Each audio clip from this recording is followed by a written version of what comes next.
Good morning, guys. It's Vanessa from To The Brim, and squeeze a fucking day in a Smurf mug from 1981. How do you like them apples? Look how much smaller mugs were back then. It literally is the size of my hand. Squeeze a day.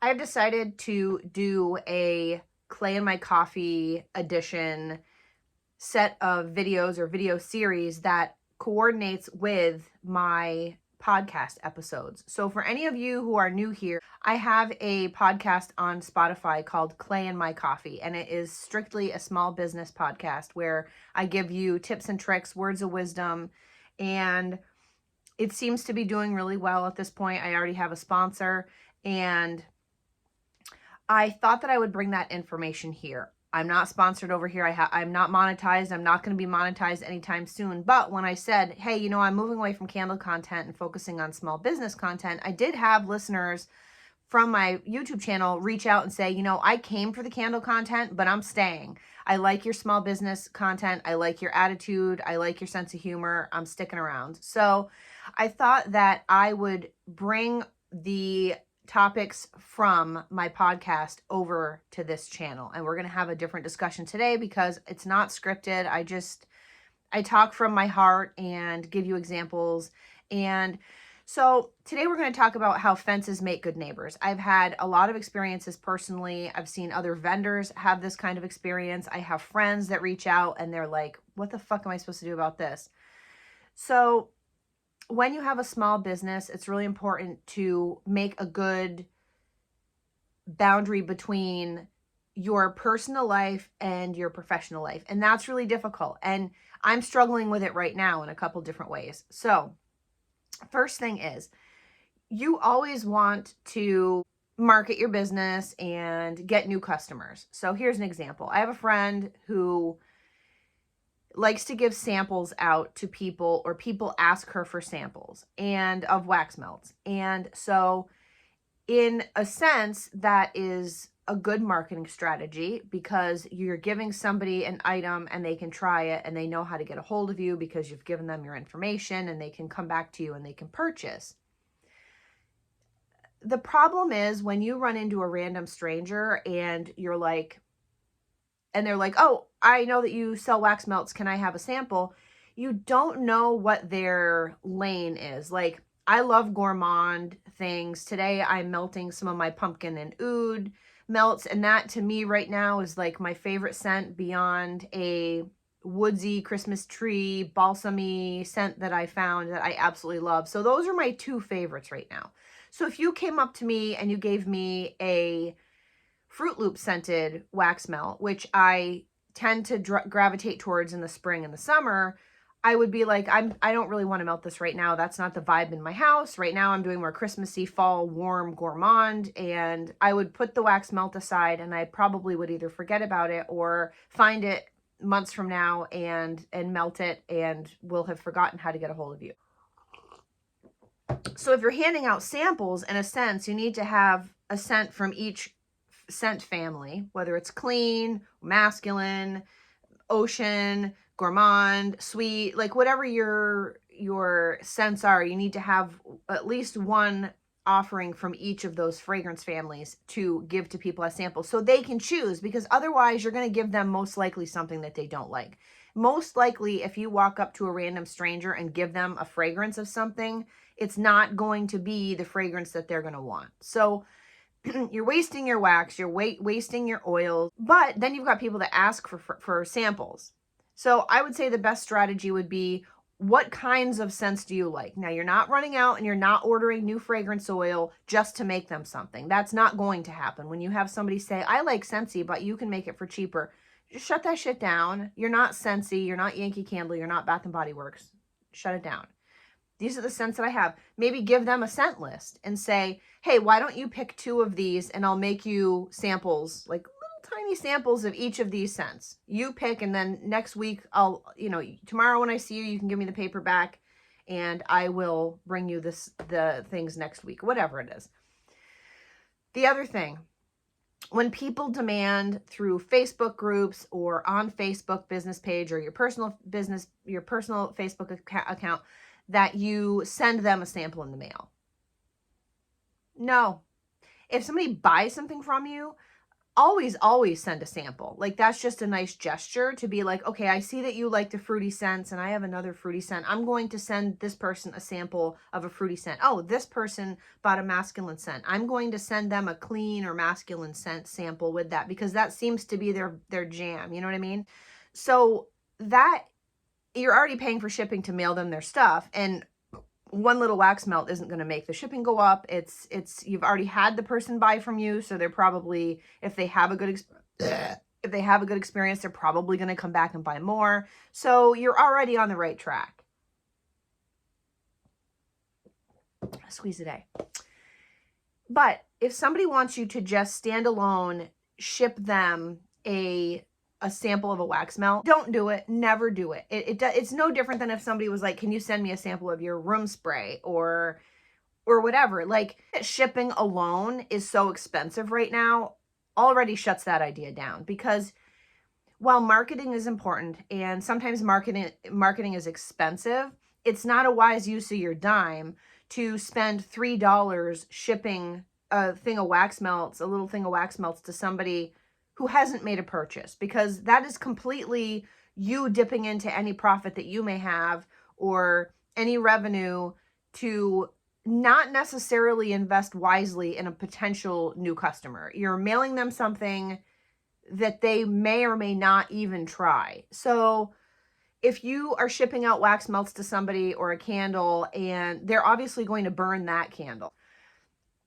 The other thing is, if you are sending out wax melt samples and you sell candles, because wax melts are less expensive to make and you don't have to use a wick or a container really, and you need to keep in mind, I've learned this, not everybody knows what a wax melt is. So just because somebody is buying a candle from you doesn't mean that they know what a wax melt is or that they have a wax melter. So again, you could be sending them a wax melt sample along with a candle purchase, and it's a complete waste of your time because they have no idea what it's for. And even if you say this is a wax melt, you put it in a wax melter, they may not have a wax melter. You would be surprised the number of people who have thought that I invented wax melts at my markets because they don't understand.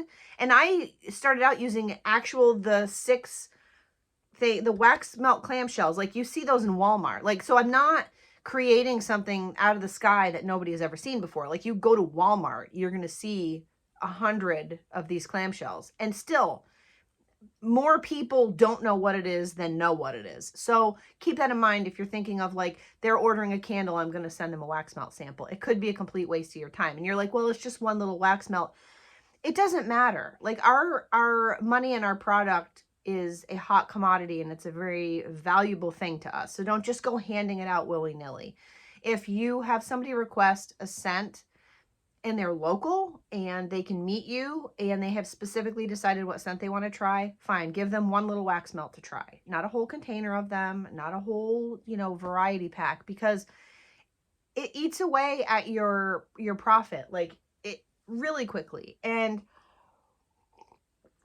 there is a difference between giving so last weekend I made my variety pack of, I wish I hadn't used dye, but that's okay. I have plenty more of these and I can do them without dye. In a way, I kind of did this to dummy proof it for myself because I'd never done it before.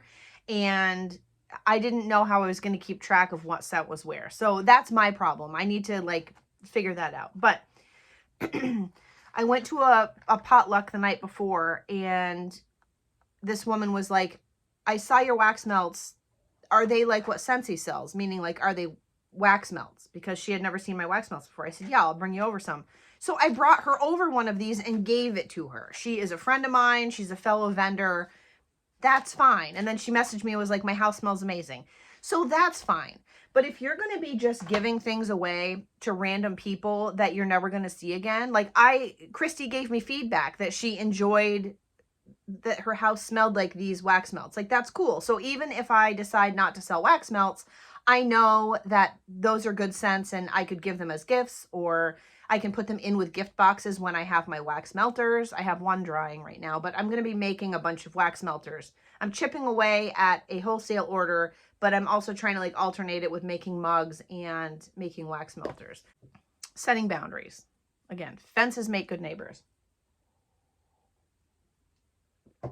So when you, and we've kind of talked about this before, when you have a small business and you are working from home, it's always difficult to me. It's always difficult to be like, okay, I'm done working for the day. I'm going to go get into some sweatpants and sit on the couch and watch some true crime or, watch some of The Office or whatever. And so the thing is that when you have a regular, when I was a floor nurse, I would go to work and I would punch in and then I would punch out and then I would come home. When you run a small business, you tend to multitask in a very productive way. However, you're doing 3 loads of laundry while you're pouring 100 candles, while you're making pottery, while you're sewing the front of a dress, while you're crocheting part of a dishcloth, while you're packaging up shit for a market, while you're ordering things from Vistaprint for your booth, while you're running to Walmart to get things that you need for whatever event that you have coming up, while you're going to Michael's, while you're watching YouTube videos, while you're on Pinterest looking at ideas and inspiration. And so it's one of those things where what I do is I'll work, from like 7:30 in the morning until 6 o'clock at night. But then I find myself at 7:30, 7:45, I'm on Pinterest looking for ideas of glaze combos for my pottery. Like you're still working.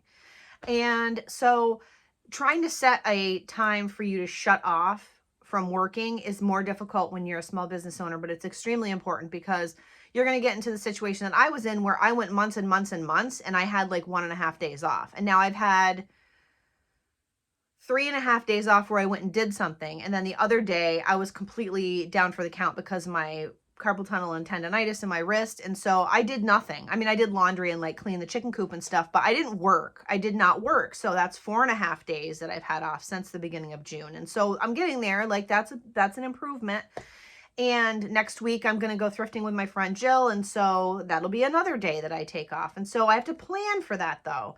But I'm going to make it happen. And the other thing is it's important to, in your making your fences, is to remember that it's good to learn new things. So I'm doing a Womanpreneur 4-day video series.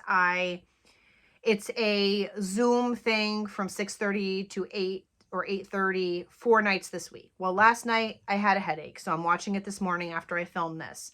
Tonight I'm going to the Makerspace for Tool Training Tuesday, so I'm going to watch that one the next day. So hopefully Wednesday and Thursday I can watch them while they take place, but essentially it doesn't matter either way. It's the same information. I'm going to be getting this information. I can take some notes. And so you want to always be learning while setting boundaries. I did not feel good last night. I worked all day and I had a migraine when I woke up. It finally subsided. And then as nighttime was coming and this training was going to be coming, I started getting my migraine again. And I'm like, I'm not going to enjoy myself. And I love school. I love learning. So like learning things is something I really look forward to. But the fact that I had this headache, this throbbing headache, I was like, I'm not going to enjoy this. I'm going to save this until after I get up in the morning, do my video, have my coffee, and I can just sit with my feet up and I can watch this video of the seminar. So this brings us to social media. Okay. Keep in mind that social media is something new. And I know that there are a lot of younger people. I mean, most of my subscribers are my age and older, or around my age. So you remember what it was like when there was no social media. Squeeze it. And you were fine. You wanted to talk to somebody, you had to call them on the phone, or you had to write them a letter or a note and put it in an envelope with a stamp and put it in the mail.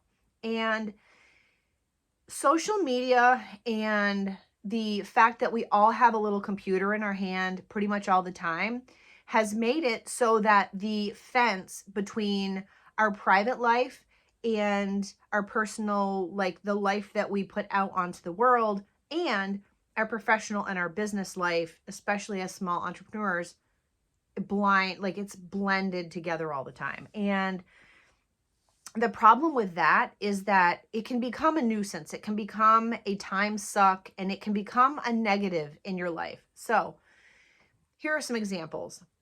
I had someone purchase a custom order, and I always, always, always just feel so grateful when someone gets their order and they put pictures of it on their social media and they tag me. I'm like, oh my God, my stuff is in someone's hands and they love it, you know, because you never know. You send people things and the post office could drop kick it. It could be completely smashed into bits, or they could get it and hold it in their hand and be like, wow, this is not what I thought it was going to be. But this person, hi Alyssa, got her mugs, and I threw in some extra goodies.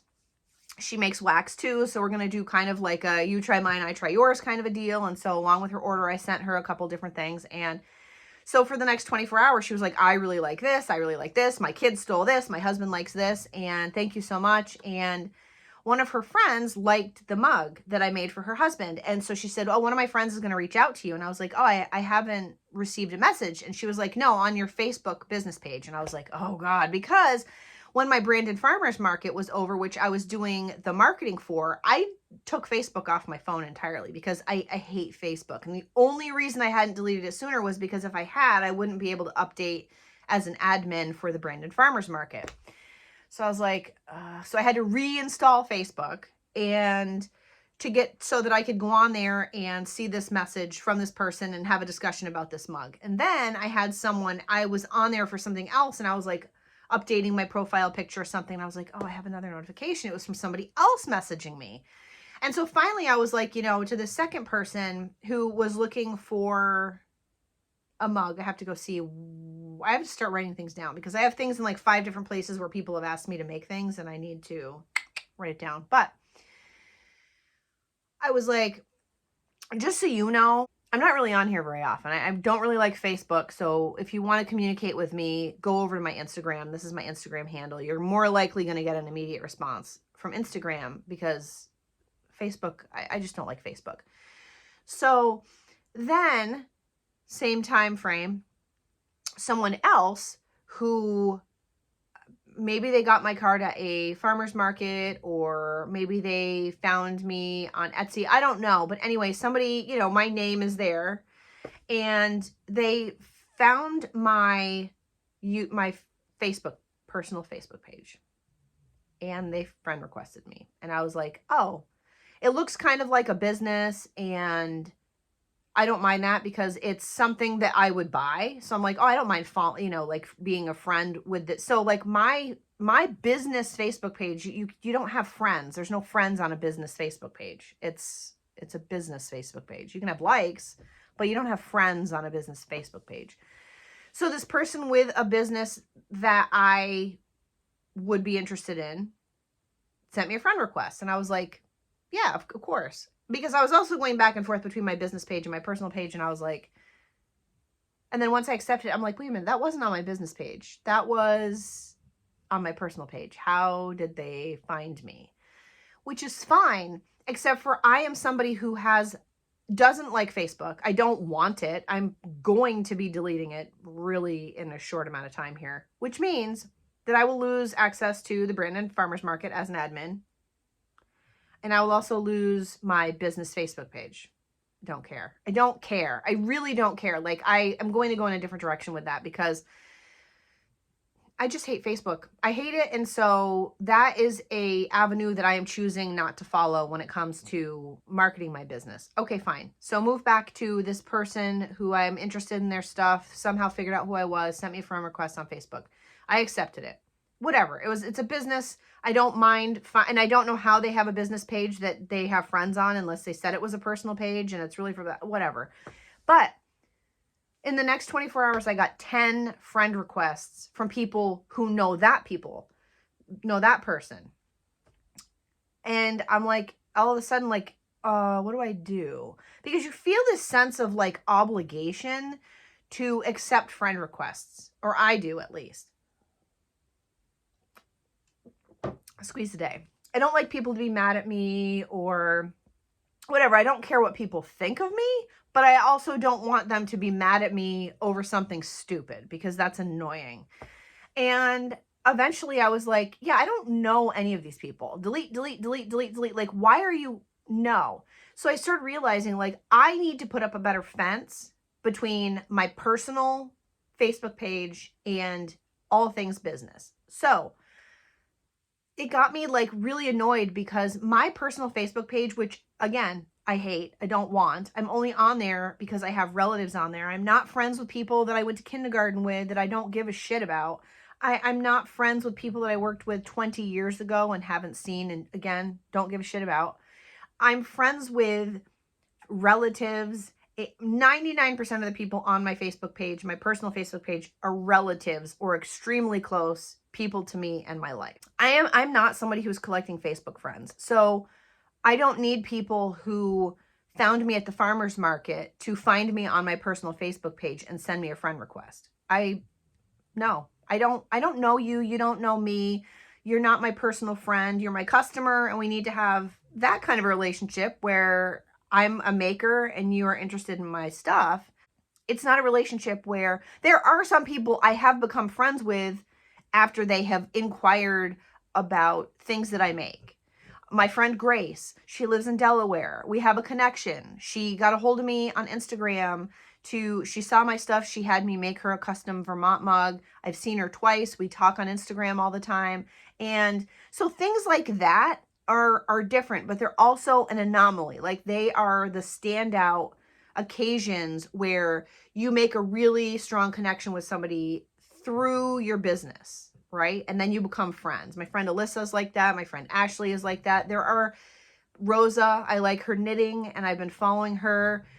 There are people who have businesses who you just become their fans or they become your fans and then you become friends and support each other.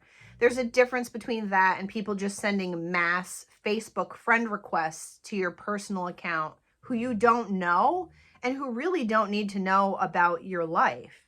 So keep in mind that when you have a regular job, that's separate from your family life. But when you have a small business, it kind of all blends together and it's difficult for you to discern between really what to share sometimes. And really on my personal Facebook, I share more of my business things than personal because I don't need to put my personal life out on the internet for the world, for people. Like I just don't need to do that.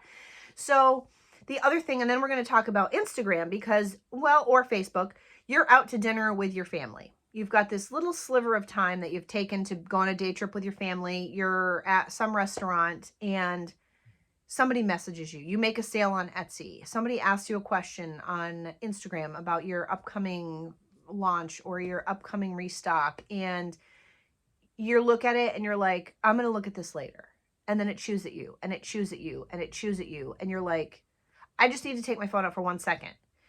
If it's Instagram, you're on there and you're like, you look at the message and then you're like, you reply to it. And then you're like, oh wait, I have like 41 new likes on a picture. Let me see what that is. And you're like, oh my God. Oh, somebody else messaged me or that person replied or whatever. 15 minutes of this really cherished family time at a restaurant has gone by and you're on your phone the whole time. You go out to a pumpkin patch with your family. You want to take pictures? Fine. Open your camera. Take a picture of the situation and then put your phone away. Do not open Instagram. Do not open Facebook. Put it away. You could upload it later. You don't need the distraction. And there isn't, no, first of all, nobody gives a shit, okay? Nobody's sitting there with bated breath going like, I can't wait to see the picture of them. No, just, yeah, sure, people are going to like your picture, but they're not going to like it enough that it makes it worth it for you to take time away from being present, from being with your family, to post a picture because you like wore your best skinny jeans and your big tall boots and your big chunky sweater that day and you're at the apple patch or whatever it is. Then why are you posting it? Are you posting it because you don't feel good about yourself and you think that external like acceptance and attention is going to somehow lift up your self-esteem? Because if that's the case, that's a whole other issue that you really need to look inside yourself and be like, why do I feel like I need approval from external sources, right? And it could be your age. It could be your situation in life. I don't know. But we've all been there. Like, so I'm not saying that I haven't done that, where I've gone out with friends and I've taken a selfie, not even just so that I could remember it later, but just so that other people could see that I was out doing something fun. You know, a good 10, 15 years has passed since that. I'm in my mid 40s and I could give a shit. If I'm going to meet a friend, I've met a friend a couple different times to go thrifting and out to lunch. We could take a selfie. That would be fun in a thrift store. But I didn't purposely be like, hey, Jill, let's take a selfie of each other holding up some of our things that we just bought because we're together and I want everybody to know we're together. And oh my God, we're thrifting. That's not why I hang out with people. I hang out with people because I want to hang out with people, not because I want to post it on social media. So just keep that in mind and look into like the deeper reasoning behind things. Like, why do you think that you need to post so many pictures on social media? I have my friend Chad. Now, he is really, really focused on social media as a way to grow his business. So he is constantly doing reels and TikToks and stories and updates constantly throughout the day, every single day. That's his marketing strategy. That's his way of connecting with new people. So that's why he does it. But if your strategy for Instagram is basically to get approval from other people or attention from other people, or this is another thing that bugs me. Let's say I've got my, whatever it is, this, okay? And I've seen this from people who are pretty moderately successful in their small business. And this bothers me. And some people who have really big YouTube channels who are like, I can't decide. Can you guys vote? And they're like, I don't have another. Okay, so let's say there's this one and there's another one and they're different colors, different scents, whatever. I can't really decide. You guys vote. What? I'm going to order this blanket for my newborn baby. I can't decide what color. You guys vote. Okay, great. What does it matter what strangers think about what blanket you should get for your kid? Like, no. Make your own decisions. Like, are you that insecure that you can't make your own decisions about what to get for your kid? Like, so there's this weird kind of like fuzzy border between ourselves and our business and ourselves and social media. And I hate it. So like I said, I'm planning on deleting Facebook entirely within the next couple weeks. I'll make sure to do a post for my business page that says, I'm no longer going to be updating this. If you want information on any of the items that you see here, go over to my Instagram page, check out my Etsy, whatever. Like, I'm not going to lose business over it. I'm not, because I do a lot of selling in person. Like, every week I sell in person. So I get a lot of people who see my things and then take a card and then they get a hold of me. And if I don't have my Facebook on my business card, most likely they're not going to think to go to Facebook to look for my business. They're going to find me on Instagram because that's what's on my business card, or they're going to email me on my business email or whatever. And so then that brings you to the business decision of doing certain events over other events. So I was part of a family fun day burdock festival over the summer, and it was a small event. I didn't sell anything, but I wanted to be a part of it because the person organizing it came to me and said, hey, I would like you to be the person who sells pottery at this thing. You might not sell anything, but it's a great event and it has a good community turnout. So I'm like, yeah, absolutely. Of course I'm going to be a part of that. And I'll even help you organize it next year. Didn't sell anything, but people touched my things, smelled my candles, took my business cards. And so it was a fun day, but it was a good way for me to just get out there. And then we're going to move to, I was asked to do a senior center craft fair. And I was like, yeah, I'll think about it. Took the paper, threw it in my purse, didn't even look at it again. The next week, the person came over, have you given any more thought to participating in this senior center craft fair? And I was like, yeah, why not? I'll do it. Not thinking about the fact that my winter market was going to have started. It is going to be the first week that I can actually set up and leave my stuff, because this week we have to take everything with us. So I'm going to need to get there early because I'm setting up kind of a permanent fixture for the next several months, and not a good day for me to miss. And the winter market is a lucrative market, especially this time of year, at the end of the year when people are trying to Christmas shop and things like that. And the senior center craft fair is in a less populated area, and it's a senior center craft fair. People aren't necessarily coming there looking to spend $30 on a mug. They're looking for a handmade hat and mittens. Maybe they're looking for maple sugar candies. They're looking for jams and jellies and magnets and bath bombs and things like that, like Christmassy crafts. They're not looking for a $30 handmade mug. And so I've decided that even though I've paid the $15 to be at that craft fair, that I'm going to be doing the winter market that day. And so you have to make decisions like that. But then there is a vendor fair for my son's graduating class on Black Friday in my town. Again, I know I'm not going to make any money there. I'm going to try to have some ornaments ready by then. But if not, I know I'm not going to sell anything, but I'm paying my fee to be a part of it, which the fee for being a vendor there is what benefits my son's graduating class. So that's one of those things that I know I'm not going to make money, but I want to participate. And then the senior center craft fair is something where I know I'm not going to make any money, but I don't want to participate because it's not really worth my time. I don't have my heart in it. I don't want to, so I'm not going to. So you're going to come to situations like that too. And, the other thing is, think about how you can separate your personal life from your business. Now, I've said this multiple times. I have met people via my business Instagram page that I have become friends with. So those are people that I wouldn't mind being friends with on my personal Facebook page. But here's the problem. I have it set up so that only friends of friends can find me, right?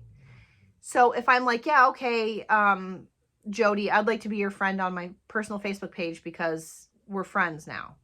And then I find that person. I have to search for them, usually, because they can't find me unless we have a mutual friend.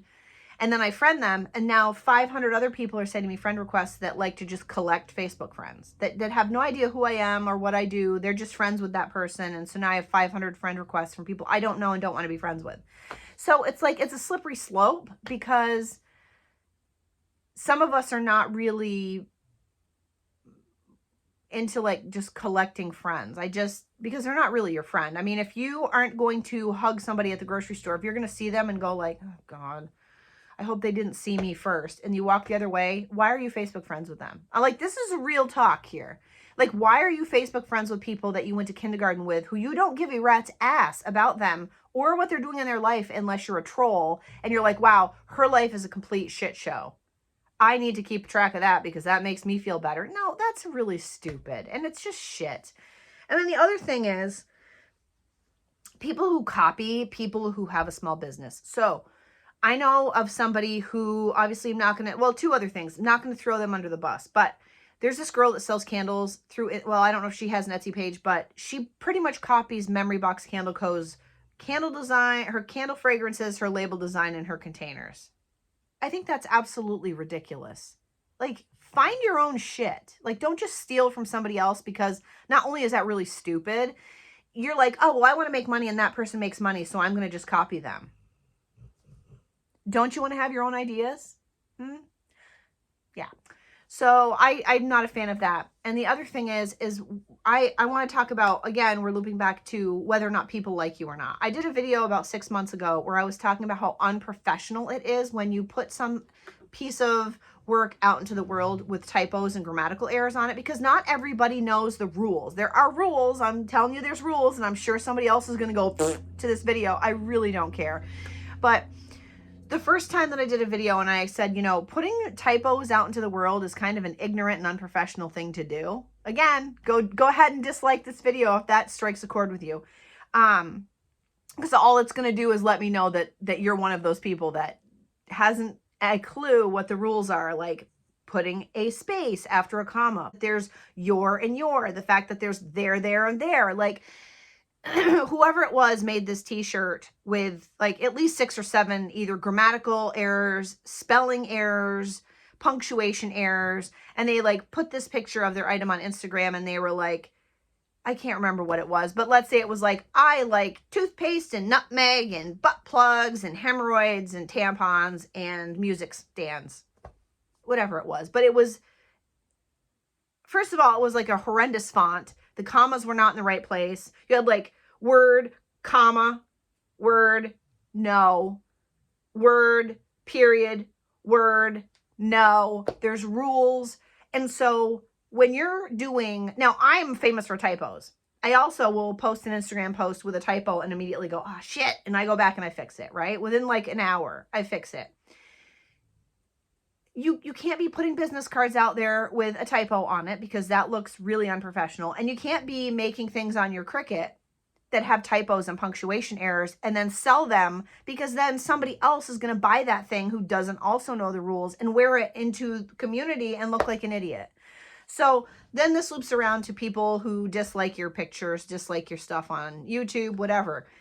The first time that somebody gave me a thumbs down, it was on the video where I was talking about how unprofessional it is to put typos and grammatical errors out into the world from your business.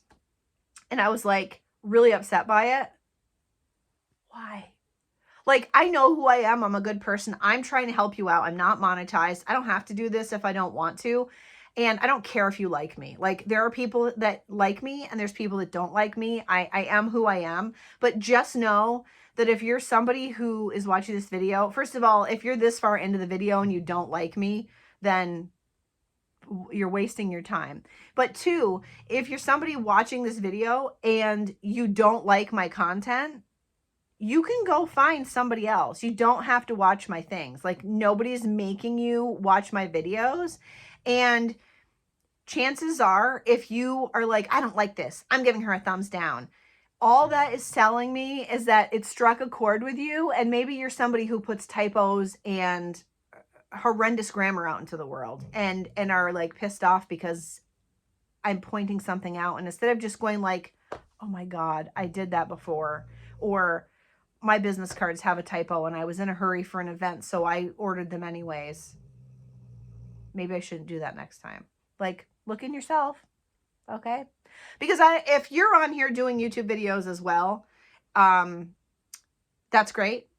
But it's one of those things where I know that there are some YouTubers that are like, oh my God, I had 700 dislikes on my video. What? People are trolls. People are trolls.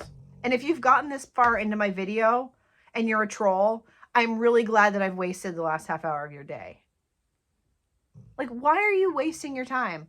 So anyways, to those people who are here for my content and not to troll me, I hope that you enjoyed this. If you are not subscribed, subscribe, click the notification bell, check out my podcast, Clay and My Coffee, on Spotify. You can follow my business account on Instagram at ToTheBrimVT. You can follow my podcast at Clay and My Coffee Pod. Send me some ideas for future episodes, and I hope you guys are well. Squeeze the day. Bye.